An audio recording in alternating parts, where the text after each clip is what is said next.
Yep. You ready? Okay. So, we good?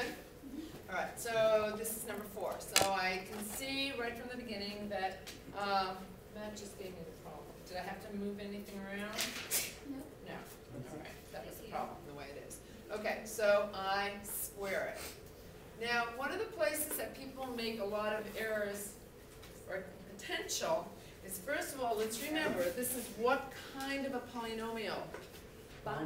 It's a binomial. And remember, I have a what here? Monomial. That's where a lot of people make mistakes.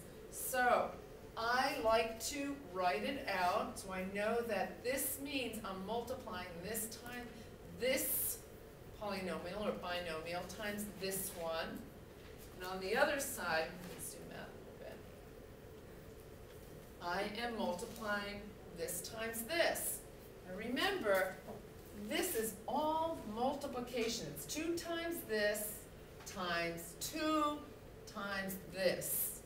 So I can organize it any way I want, and I can see that. So for me, that's helpful.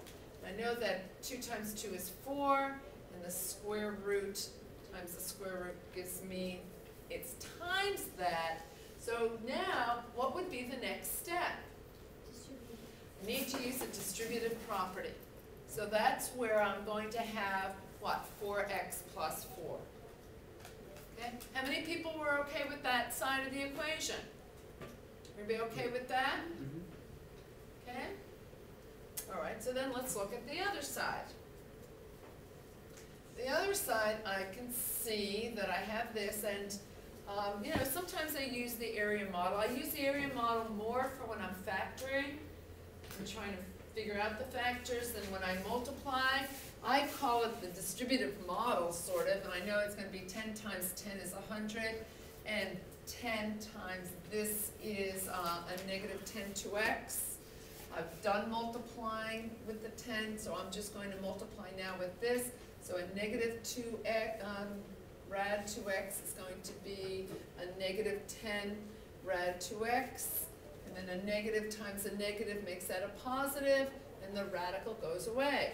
Yay. So I then combine like terms. Right here, I'm simplifying.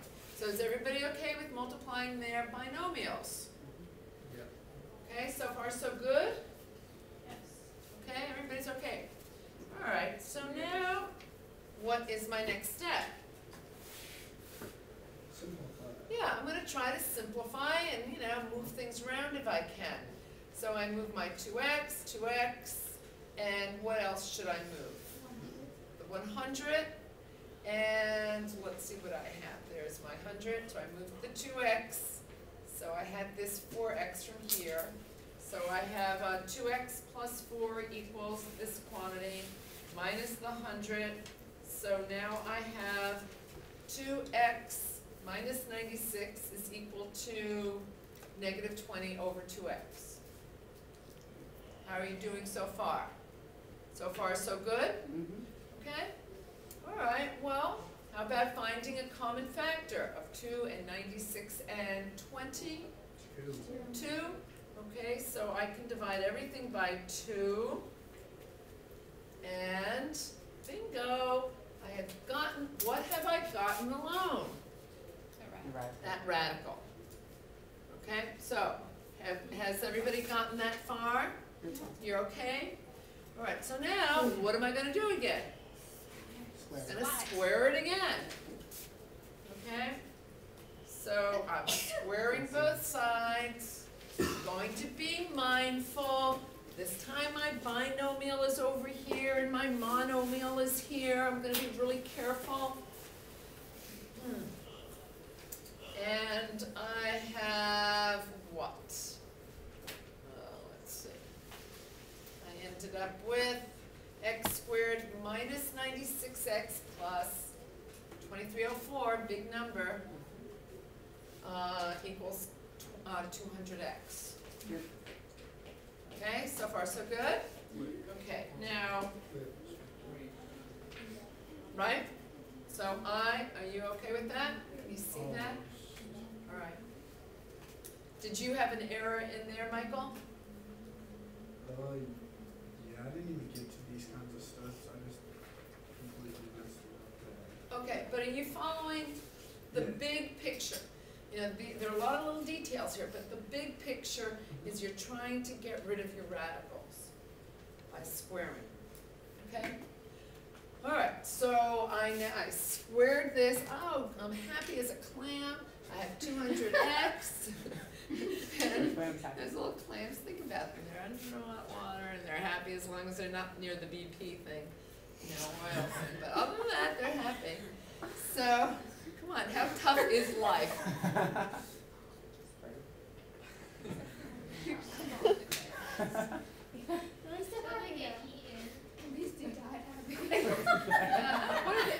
What are the prey of clams? Birds. Us, okay, maybe birds. No, the starfish. Sea otters. Starfish, maybe Starfish sea otter. eat clams? Yeah, what do you think they have all those arms for? Really?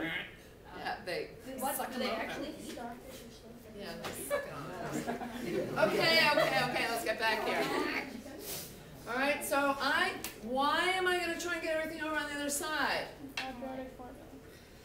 So what? Quadratic formula. To get it into a quadratic formula, because hopefully I will be able to factor. Okay, and so I end up with this ugly number. Now, Jackie and I, all right, everybody got this number?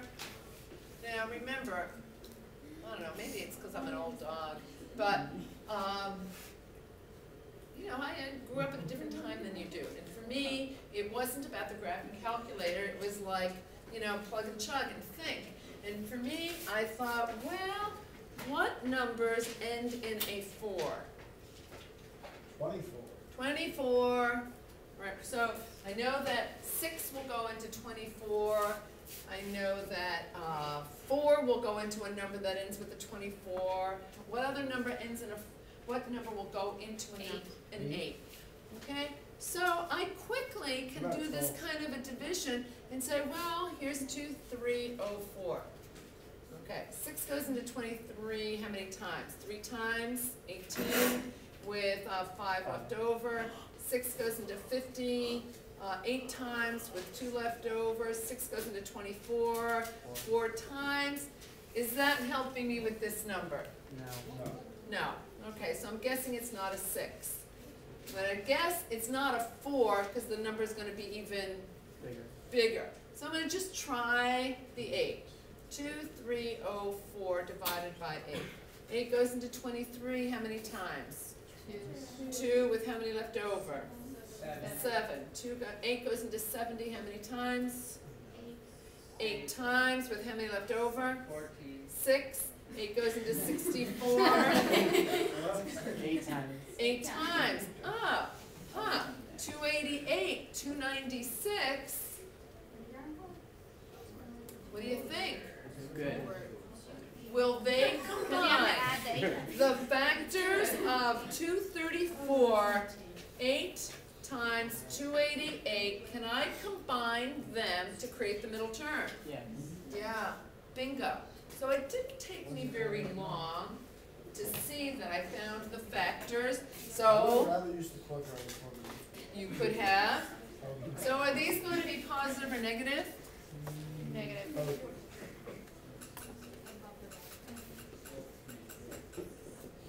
Okay, I'm old school, you're calculator, you know, just saying that's how I solved it. And so what are my values of x? X equals 8. X equals 2.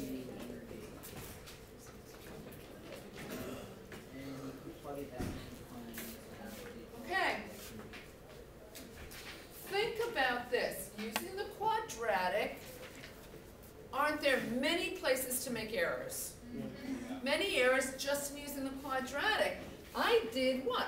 2 little division problems, found it relatively quickly. I mean, I'm not sure I would have wanted to have spent a lot of time, but sometimes you just luck out. If you think about your multiplication facts and think, well, what will go into a number that ends in a 4? It's called just kind of using what you know. Okay, does that make sense to you? All right, so that was number 4.